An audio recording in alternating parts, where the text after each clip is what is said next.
जो विद्यार्थी मित्रों धोरण 11 चैप्टर नंबर 1 रसायण विज्ञाननी पायानी संकल्पनाओं આપણે છેલ્લે લેક્ચર નંબર 9 આપણા પેમ્ફલેટના પ્રશ્ન નંબર 39 થી 42 ભણી ગયા હતા। આજે પ્રશ્ન નંબર 43 થી આગળ વધીશું, પણ પ્રશ્ન નંબર 43 સમજાવ્યા પહેલાં મારે તમને ઘણું બધું સમજાવવું પડશે, નહીતર આ એક એવો આર્ટિકલ છે કે ઘણા લોકો આખી જિંદગી પૂરી થઈ જાય તો એ સમજી શકતા નથી, નોર્માલિટી, બરાબર, અને એના ઉપરથી ઘણા બધા એમસીક્યુ નીકળતા હોય છે। એટલે બિયોન્ડ ટુ ટેક્સ્ટબુક મારે ચોપડીથી બહાર જઈને તમને આ શીખવાડવું પડશે। તો પ્રશ્ન નંબર 43 પહેલાં હું તમને કંઈક બીજું શીખવાડીશ કે જે તમને નોર્માલિટી સમજવા માટે કામમાં આવશે। તો હું અહીંયા નોર્માલિટી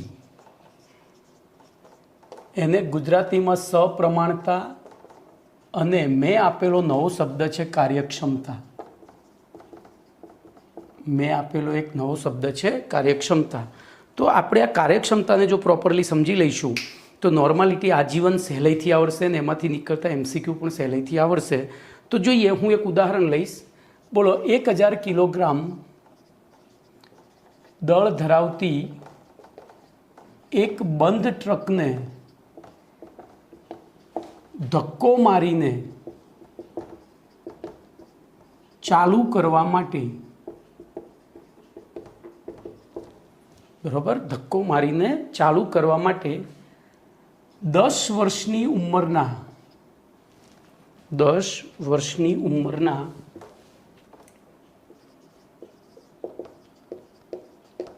20 બાળકોની જરૂર પડતી હોય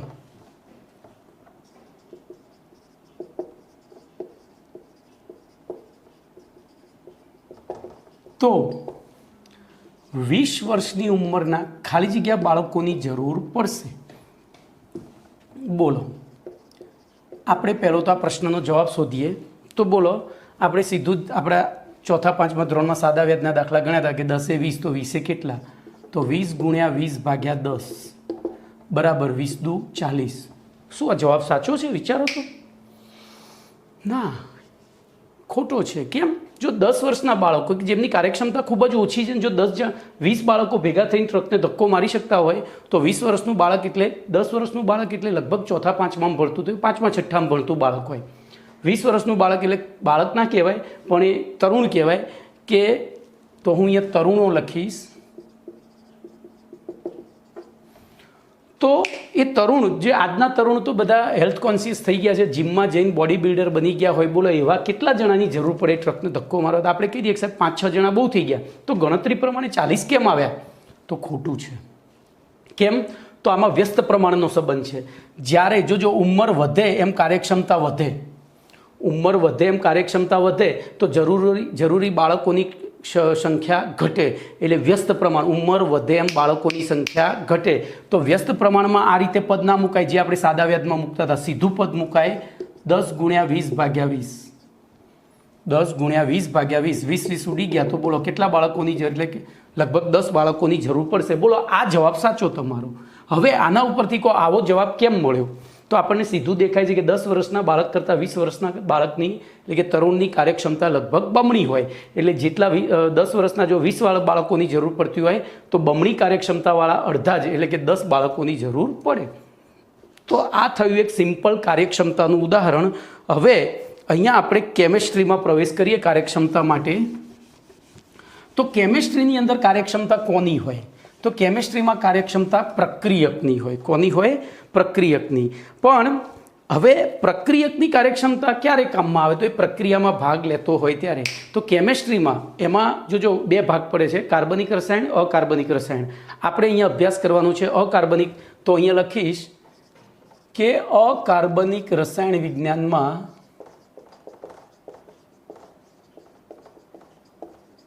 રાસાયણિક પ્રક્રિયાઓના પ્રકાર,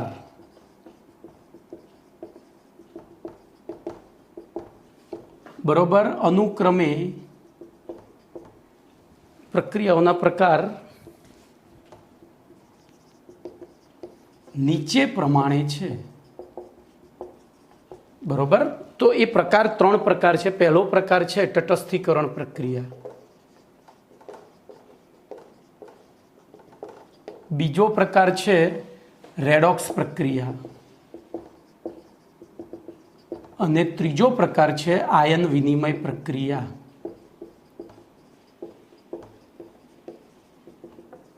આયન વિનિમય પ્રક્રિયા. હવે આપણે સૌથી પહેલી ચાલુ કરીશું તટસ્થીકરણ પ્રક્રિયા. તો ધ્યાન રાખજો, તટસ્થીકરણ પ્રક્રિયાની વ્યાખ્યા શું છે? તો એસિડ અને બેઝ વચ્ચે પ્રક્રિયા થઈ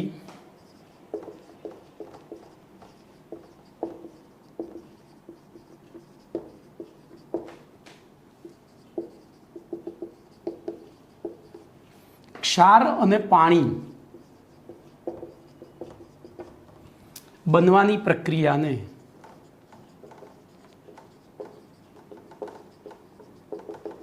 તટસ્થીકરણ પ્રક્રિયા કહે છે. બરોબર.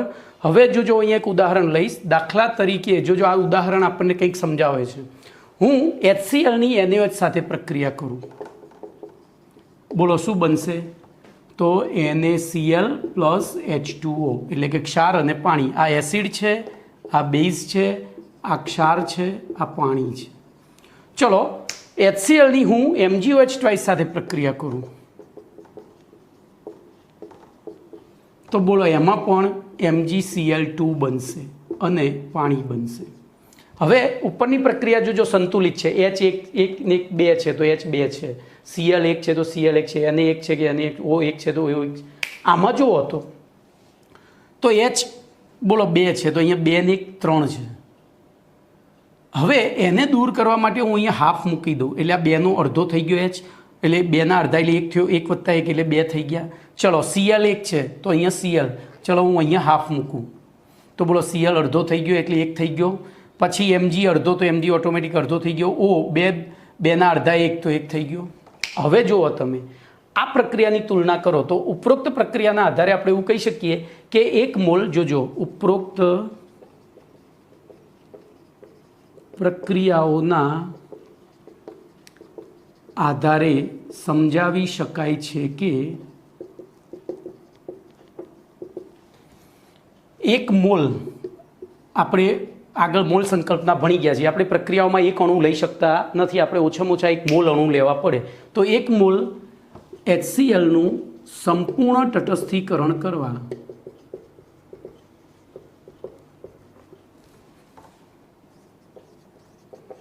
માટે 1 મોલ NaOH અથવા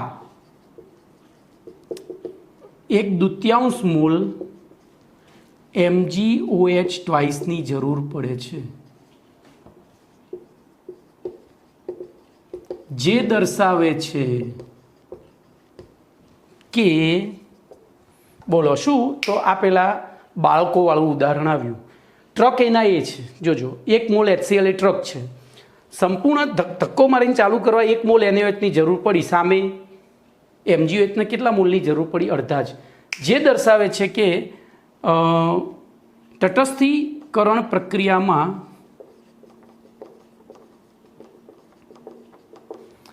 NaOH કરતાં MgOH2ની કાર્યક્ષમતા બમણી છે. આથી શું આથી લખીશું? જો કોઈ પ્રક્રિયામાં NaOHના X મોલ જરૂર પડતા હોય, આથી જો કોઈ તટસ્થીકરણ પ્રક્રિયામાં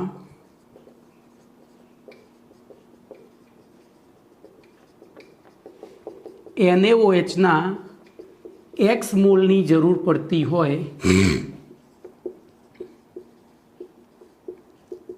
ત્યારે તે પ્રક્રિયા MgOH2ના X/2 મોલની મદદથી પૂર્ણ કરી શકાય છે. બોલો કમ્પ્લીટ. હવે હું બીજું ઉદાહરણ લઉં. બોલો આ તો ખબર પડી ગઈ. હવે હું બીજું ઉદાહરણ લઈશ. તો એમાં ઉદાહરણમાં ધ્યાન એ રાખજો,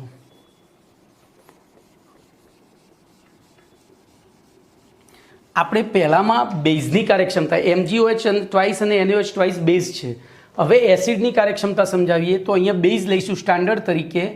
એસિડ gives ક્ષાર પ્લસ પાણી. બોલો હું બેઝ તરીકે NaOH જ લઉં અને એનું તટસ્થીકરણ HCl વડે અને NaOHનું તટસ્થીકરણ H2SO4 વડે કરું. બોલો ઉપરની પ્રક્રિયા તો આપણને ખબર જ છે, NaCl પ્લસ H2O. બોલો નીચેની પ્રક્રિયામાં તો SO4 નો સંયોજકતા એની આપણે બીજા પાઠમાં છેલ્લે ત્રીજા પાઠમાં ભણી ગયા છીએ. આની સંયોજકતા -2 છે, તો -2 ને બેલેન્સ કરવા કેટલા એને જોડાવવા પડે? 2. તો આપણે Na2SO4 લખવું પડે, વત્તા અહીંથી છૂટવા પડેલા 2H એક આ OH સાથે જોડાઈને H2O બનાવે. ચલો ઉપરનું સમીકરણ બેલેન્સ છે. નીચેનું બેલેન્સ કરવા માટે અહીંયા Na 1 છે, અહીંયા 2 છે, તો હું અહીંયા અડધો લખી દઉં એટલે થઈ ગયા. SO4 અડધો થયો. બોલો SO4 કેવો થયો? અડધો થયો. તો મારે અહીંયા અડધું લખવું પડશે. SO4 અહીંયા 1/2 ગણ્યો એટલે Na 1 થયો ને SO4 કેવો થયો? અડધો. તો પછી મારે અહીંયા અડધો લખવો પડ્યો. સંતુલન શીખી ગયા છીએ આપણે ઓલરેડી. હવે બોલો આ 1/2H એટલે અહીંયા OH અને એક જ H રહ્યો તો એ જોડાઈને પાણી બન્યું. તો બોલો આ પ્રક્રિયાના આધારે શું સમજાવી શકાય? તો 1 મોલ NaOHનું જો હું અહીંયા HCl કાઢીને હવે શું લખીશું? તો NaOHનું સંપૂર્ણ તટસ્થીકરણ કરવા માટે 1 મોલ HCl અથવા અડધો મોલ H2SO4 ની જરૂર પડે છે, જે દર્શાવે છે કે તટસ્થીકરણ પ્રક્રિયામાં HCl કરતાં H2SO4 ની કાર્યક્ષમતા બમણી છે. આથી જો કોઈ તટસ્થીકરણ પ્રક્રિયામાં HClના X મોલની જરૂર પડતી હોય તો તે પ્રક્રિયામાં H2SO4ના X/2 મોલની જરૂર પડશે. બોલો કમ્પ્લીટ. તો આ તટસ્થીકરણ પ્રક્રિયા પૂરી થઈ. પહેલી આપણે ટૂંકમાં જુદા જુદા જે પ્રક્રિયકો છે ને એની કાર્યક્ષમતા જુદી જુદી એ સમજી રહ્યા છીએ. હજુ હું ચોપડી નથી ચલાવી રહ્યો. આ એક મસ્ત આર્ટિકલ છે, જે આવડશે તો જીનીટમાં બહુ જ ફાયદો થશે, એટલે આટલો ડીપમાં લઈ જઉં છું. ઘણા સાહેબોના વસ્તુ નથી આવડતી, જે તમને હું શીખવાડી રહ્યો છું. હું એવું નહીં કહું કે અમુક જે સાહેબો હોય કે જે બહુ ઇન્ટરેસ્ટ ના લેતા કેમેસ્ટ્રીમાં ખાલી, તો એમને આ તકલીફ પડે છે. ચલો હવે બીજો પ્રકાર લઈશું, રેડોક્સ પ્રક્રિયા. તો રેડોક્સ પ્રક્રિયા કોને કહેવાય? તો જે પ્રક્રિયામાં ભાગ લેતા બે પ્રક્રિયકો પૈકી એક પ્રક્રિયકના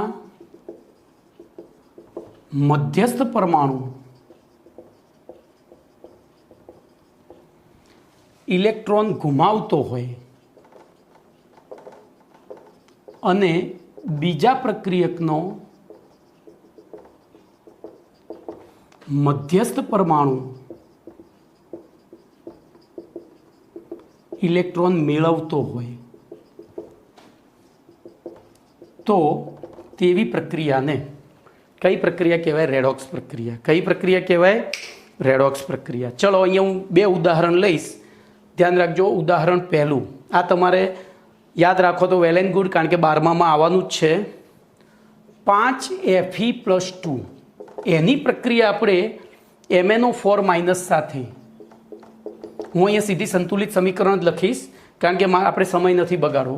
એસિડિક માધ્યમમાં પ્રક્રિયા કરીએ ત્યારે નિપજ તરીકે આપણને અહીંયા Mn+2 પ્લસ H2O પ્લસ5Fe+3 મળે છે.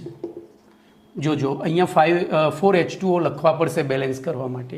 4 દુ 8H, 4 દુ 8H O થઈ ગયા જવાન જાતે જ. 4 તો 4 થઈ ગયા, Mn1 તો Mn1 થઈ ગયો, Fe5 તો Fe5. બરોબર. હવે જો એકચ્યુઅલી આ વસ્તુ તમે શીખશો રેડોક્સ પાઠમાં, કારણ કે આટલું બધું ડીપમાં હું જઉં તો ખરું રેડોક્સ પાઠ ચલાવવો પડે. બોલો અહીંયા આની કુલ ઓક્સિડેશન અવસ્થા 5 દુ 10 છે, એટલે હું સીધા +10 કરીશ.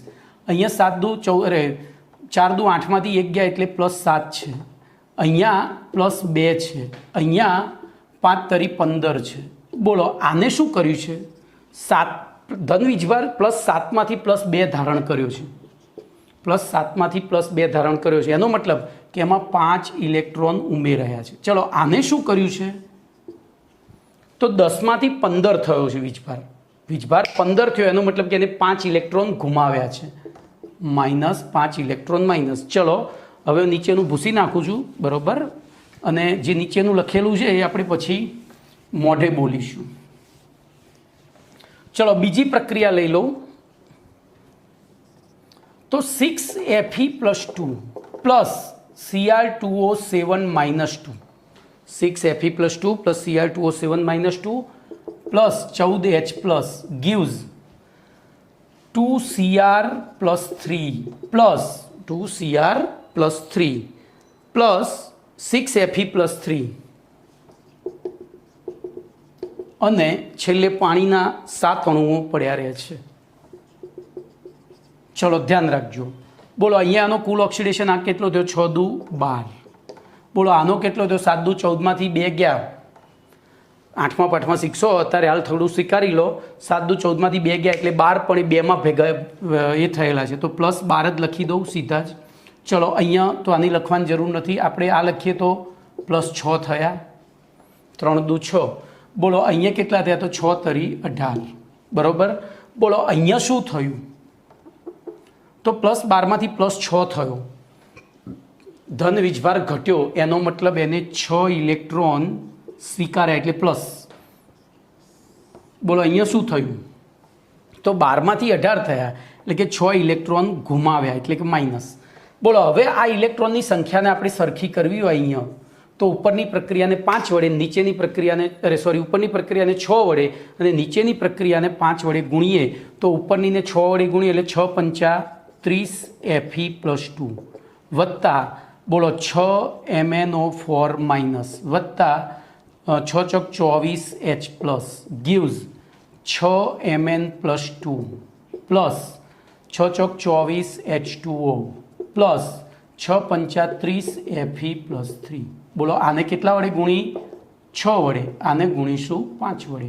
તો ચલો હવે બીજી પ્રક્રિયા લઈએ, એને 5 વડે ગુણીએ તો 30Fe+2 પ્લસ બોલો 5 વડે ગુણવાની નહીં અહીંયા, સોરી, તો 5 Cr2O7 -2 વત્તા 5 વડે ગુણ્યા 14 પંચા 70H પ્લસ gives બોલો 5 વડે ગુણ્યા એટલે 10Cr+3 પ્લસ 6 પંચા 30H2O પ્લસ 7 પંચા 35H2, સોરી મારી ભૂલ થઈ, 6 પંચા 30Fe+3 અને અહીંયા 7 પંચા 35H2O. તો જો હવે પહેલાંની જેમ વિધાન મૂકીએ કે 30 મોલ Fe+2નું, અહીંયા Fe+2નું Fe+3માં ઓક્સિડેશન થયું કહેવાય, તો 30 મોલ Fe+2નું સંપૂર્ણ ઓક્સિડેશન કરવા માટે 6 મોલ MnO4 માઇનસની જરૂર પડે છે, જ્યારે 30 મોલ Fe+2નું સંપૂર્ણ ઓક્સિડેશન કરવા માટે 5 મોલ Cr2O7ની જરૂર પડે છે. તો પાછું ટ્રકવાળું આવ્યું. બોલો અહીંયા 6 બાળકોની જરૂર પડે છે ને અહીંયા 5ની. એનો મતલબ MnO4 માઇનસ કરતાં Cr2O7ની કાર્યક્ષમતા કેવી છે? વધારે. તો ટૂંકમાં આટલું લખીએ કે જ્યાં આના 6 મોલની જરૂર પડતી હોય ત્યાં આના 5 મોલની જરૂર પડે, તો જ્યાં આના x મોલની જરૂર પડતી હોય ત્યાં આના કેટલા મોલની જરૂર પડે? બોલો તો જો 6 એ 5 આમ પદ મૂકી દેવાનું, તો x એ કેટલા? તો x 5x/6 કેટલા? તો 5 એટલે પેલું વિધાન જે મેં નીચે લખ્યું હતું. તો જો ટૂંકમાં આ વિધાને પણ શું સમજાવ્યું કે રેડોક્સ પ્રક્રિયામાં પણ એક જ પ્રક્રિયા થતી હોય, Fe+2નું Fe+3માં જ રૂપાંતરણ થાય છે, તેમ છતાં જુદા જુદા પ્રક્રિયાઓ વાપરવામાં આવે તો એ પ્રક્રિયકોની કાર્યક્ષમતા પ્રમાણે આપણને શું થશે? પ્રક્રિયા ધીમી કે ઝડપી થશે. તો એ શીખવાનું છે. આ નોર્માલિટીમાં વસ્તુ મહત્ત્વની આ છે. ચલો એના પછી ત્રીજું ઉદાહરણ છે, ત્રીજી પ્રક્રિયા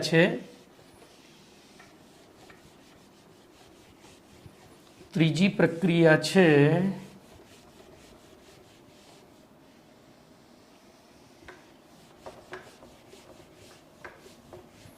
આયન વિનિમય પ્રક્રિયા. તો આપણે 3 નંબર લખીશું, આયન વિનિમય પ્રક્રિયા. ચાલો આયન વિનિમય પ્રક્રિયામાં શું લખીશું? તો જે પ્રક્રિયામાં ભાગ લેતા પ્રક્રિયકોના પરમાણુઓના